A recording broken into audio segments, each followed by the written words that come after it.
Good morning everyone. आज हम प्रसिद्ध साहित्यकार मोहन राकेश की बहुचर्चित कहानी मलबे का मालिक का वाचन कर रहे हैं। 7.5 साल के बाद वे लोग लाहौर से अमृतसर आए थे। हॉकी का मैच देखने का तो बहाना ही था। उन्हें ज़्यादा चाव उन घरों और बाज़ारों को फिर से देखने का था जो 7.5 साल पहले उनके लिए पराये हो गए थे। हर सड़क पर मुसलमानों की कोई न कोई टोली घूमती नजर आ जाती थी। उनकी आंखें इस आग्रह के साथ वहां की हर चीज को देख रही थी जैसे वह शहर साधारण शहर न होकर एक अच्छा खासा आकर्षण केंद्र हो। तंग बाजारों में से गुजरते हुए वे एक दूसरे को पुरानी चीजों की याद दिला रहे थे। देख फतेह दीना, मिस्री बाजार में अब मिस्री की दुकानें पहले से कितनी कम रह गई हैं।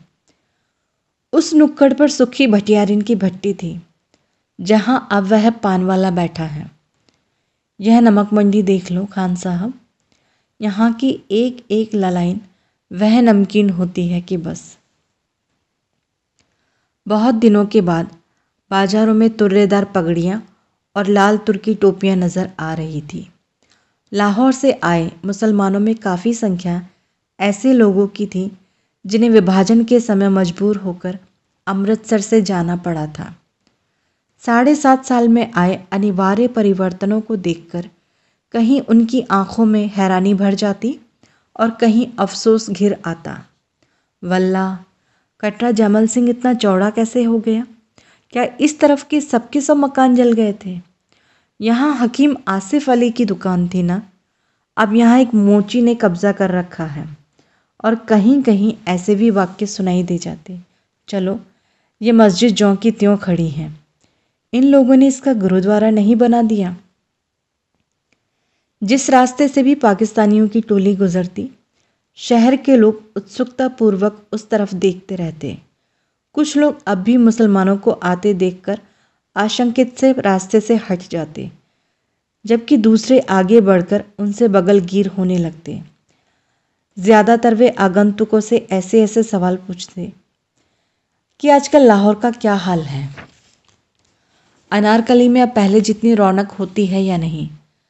सुना है शाहलमी गेट का बाजार पूरा नया बना है। कृष्णनगर में तो कोई खास तब्दीली नहीं आई। वहाँ का रिश्वतपुरा क्या वाकई रिश्वत के पैसे से बना है? कहते हैं पाकिस्तान में अब बुर्का बिल्कुल उड़ गया है, ठीक है? इन सवालों में इतनी आत्मीयता झलकती थी कि लगता था लाहौर से आए उस दिन शहर भर के मेहमान थे, जिनसे मिलकर और बातें करके लोगों को बहुत खुशी हो रही थी। बाजार बांसा अमृतसर का एक उजाड़ सा बाजार है, जहाँ विभाजन से पहले ज़्यादातर निचले तबके के मुसलमान रहते थे। वहाँ ज़्यादातर बांसों और शहतीरों की ही दुकानें थीं, जो सब की सब एक ही आग में जल गई थी। बाजार बांसा की वह आग अमृतसर की सबसे भयानक आग थी, जिससे कुछ देर के लिए तो सारे शहर के जल जाने का अंदेशा पैदा हो गया था। बाजार बांसा के आसपास के कई मोहल्लों को तो उस आग ने अपनी लपेट में ही ले लिया था। खैर, किसी तरह वह आग काबू में आ गई थी, पर उसमें मुसलमानों के एक एक घर के साथ हिंदुओं के भी 4-4, 6-6 घर जलकर राख हो गए थे।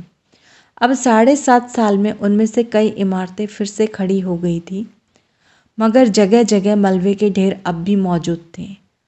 नई इमारतों के बीच बीच में मलबे के ढेर एक अजीब वातावरण प्रस्तुत करते थे। बाजार बांसा में उस दिन भी चहल पहल नहीं थी, क्योंकि उस बाजार के रहने वाले ज़्यादातर लोग तो अपने मकानों के साथ ही शहीद हो गए थे, और जो बचकर चले गए थे उनमें से शायद किसी में भी लौटकर आने की हिम्मत नहीं रही थी। सिर्फ एक दुबला पतला बुढ़ा मुसलमान ही उस दिन उस वीरान बाजार में आया। वहाँ की नई और जली हुई इमारतों को देखकर जैसे भूल भुलैया में पड़ गया। बाईं तरफ जाने वाली गली के पास पहुंचकर उसके पैर अंदर मुड़ने को हुए, मगर फिर वह हिचकिचाकर वहाँ बाहर ही खड़ा रह गया, जैसे उसे विश्वास नहीं हुआ कि यह वही गली है जिसमें वह जाना चाहता है। गली में एक तरफ कुछ बच्चे कीड़ी कीड़ा खेल रहे थे और कुछ फासले पर दो स्त्रियां ऊंची आवाज में चीखती हुई एक दूसरे को गालियां दे रही थी। सब कुछ बदल गया मगर बोलियां नहीं बदली। बुढ़े मुसलमान ने धीमे स्वर में अपने से कहा और छड़ी का सहारा लिए खड़ा रहा। उसके घुटने पाजामे से बाहर को निकल रहे थे। घुटनों से थोड़ा ऊपर शेरवानी में 3-4 पैबंद लगे थे। गली से एक बच्चा रोता हुआ बाहर आ रहा था। उसने उसे पुचकारा, इधर आ बेटे, बेटे आ, तुझे चिज्जी देंगे, आ। और वह अपनी जेब में हाथ डालकर उसे देने के लिए कोई चीज़ ढूंढने लगा। बच्चा एक क्षण के लिए चुप कर गया, लेकिन फिर उसी तरह होठ बिसुरकर रोने लगा। एक 16-17 साल की लड़की गली के अंदर से दौड़ती हुई आई और बच्चे को बाह में पकड़कर गली में ले चली। बच्चा रोने के साथ साथ अब अपनी बाह छुड़ाने के लिए मचलने लगा। लड़की ने उसे अपनी बाहों में उठाकर साथ सटा लिया और उसका मुंह चूमती हुई बोली, चुप कर खसम खाने, रोएगा तो वह मुसलमान तुझे पकड़कर ले जाएगा, कह रही हूँ चुप कर। बुढ़े मुसलमान ने बच्चे को देने के लिए जो पैसा निकाला था वह उसने वापस जेब में रख लिया। सिर से टोपी उतारकर वहाँ थोड़ा खुजलाया और टोपी अपनी बगल में दबा ली। उसका गला खुश्क हो रहा था और घुटने थोड़े कांप रहे थे। उसने गली के बाहर की एक बंद दुकान के तख्ते का सहारा ले लिया और टोपी फिर से सिर पर लगा ली। गली के सामने जहाँ पहले ऊंचे ऊंचे शहती रखे रहते थे, वहाँ अब एक तिमंजिला मकान खड़ा था। सामने बिजली के तार पर दो मोटी मोटी चीलें बिल्कुल जड़ सी बैठी थी। बिजली के खंभे के पास थोड़ी धूप थी। वह कई पल धूप में उड़ते जरों को देखता रहा। फिर उसके मुंह से निकला, या मालिक। एक नवयुवक चाबियों का गुच्छा घुमाता गली की तरफ आया। बुढ़े को वहाँ खड़े देखकर उसने पूछा, कहिए मियाँ जी, यहाँ किस लिए खड़े हैं? बुढ़े मुसलमान को छाती और बाहों में हल्की सी कपकपी महसूस हुई। उसने होठों पर जबान फेरी और नवयुवक को ध्यान से देखते हुए कहा, बेटे, तेरा नाम मनोरी है ना? नवयुवक ने चाबियों के गुच्छे को हिलाना बंद करके अपनी मुट्ठी में ले लिया और कुछ आश्चर्य के साथ पूछा, आपको मेरा नाम कैसे मालूम है? 7.5 साल पहले तो इतना सा था, कहकर बुड्ढे ने मुस्कुराने की कोशिश की। आप आज पाकिस्तान से आए हैं? हाँ, पहले हम इसी गली में रहते थे, बुड्ढे ने कहा। मेरा लड़का चिरागदीन तुम लोगों का दर्जी था। तकसीम से 6 महीने पहले हम लोगों ने यहाँ अपना नया मकान बनवाया था। ओ गनी मियाँ, मनोरी ने पहचान कर कहा। हाँ बेटे, मैं तुम लोगों का गनी मियाँ हूँ। चिराग और उसके बीवी बच्चे तो अब मुझे मिल नहीं सकते, मगर मैंने सोचा कि एक बार मकान की ही सूरत देख लूँ। बुड्ढे ने टोपी उतारकर सिर पर हाथ फेरा और अपने आंसुओं को बहने से रोक लिया। तुम तो शायद काफ़ी पहले यहाँ से चले गए थे ना? मनोरी के स्वर में संवेदना भर आई। हाँ बेटा, यह मेरी बदबख्ती थी कि मैं अकेला निकलकर चला गया। यहाँ रहता तो उसके साथ मैं भी। कहते हुए उसे महसूस हो आया कि ये बात उसे नहीं कहनी चाहिए। उसने बात को मुंह में रोक लिया, पर आंखों में आए आंसुओं को नीचे बह जाने दिया। छोड़ो गनी मियाँ, अब उन बातों को सोचने में क्या रखा है। मनोरी ने गनी की बाह अपने हाथ में ले ली। चलो, तुम्हें तुम्हारा घर दिखा दूँ। गली में खबर इस तरह फैली थी कि गली के बाहर एक मुसलमान खड़ा है जो रामदानी के लड़के को उठाने जा रहा था। उसकी बहन वक्त पर उसे पकड़ लाई, नहीं तो वह मुसलमान उसे ले गया होता।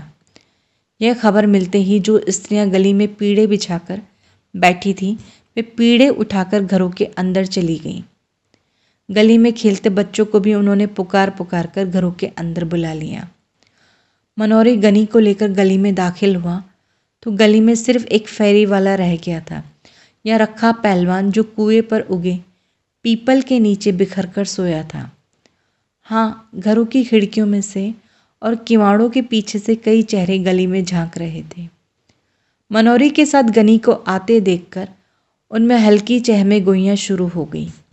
दाढ़ी के सब बाल सफ़ेद हो जाने के बावजूद चिरागुद्दीन के बाप अब्दुल गनी को पहचानने में लोगों को दिक्कत नहीं हुई। वह था तुम्हारा मकान। मनोरी ने दूर से एक मलबे की तरफ इशारा किया। गनी पल भर ठिठक कर फटी फटी आंखों से उस तरफ देखता रहा।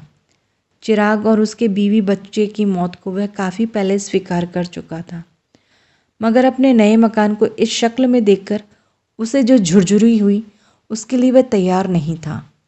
उसकी ज़बान पहले से और खुश्क हो गई और घुटने भी ज़्यादा कांपने लगे।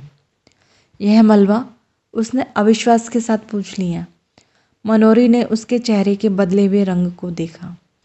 उसकी बाहों को थोड़ा और सहारा देकर जड़ से स्वर में उत्तर दिया, तुम्हारा मकान उन्हीं दिनों जल गया था। गनी छड़ी के सहारे चलता हुआ किसी तरह मलबे के पास पहुंच गया। मलबे में अब मिट्टी ही मिट्टी थी, जिसमें से जहां तहां टूटी और जली हुई ईंटें बाहर झांक रही थी। लोहे और लकड़ी का सामान उसमें से कब का निकाला जा चुका था। केवल एक जले हुए दरवाजे का चौखट न जाने कैसे बचा रह गया था। पीछे की तरफ 2 जली हुई अलमारियां थीं, जिनकी कालिख पर अब सफ़ेदी की हल्की हल्की तह उभर आई थी। उस मलबे को पास से देखकर गनी ने कहा, यह बाकी रह गया है, यह है। और उसके घुटने जैसे जवाब दे गए और वह वहीं जले हुए चौखट को पकड़कर बैठ गया। क्षण भर बाद उसका सिर भी चौखट में जा सटा और उसके मुंह से बिलखने की सी आवाज़ निकली, ओए चिरागुद्दीना।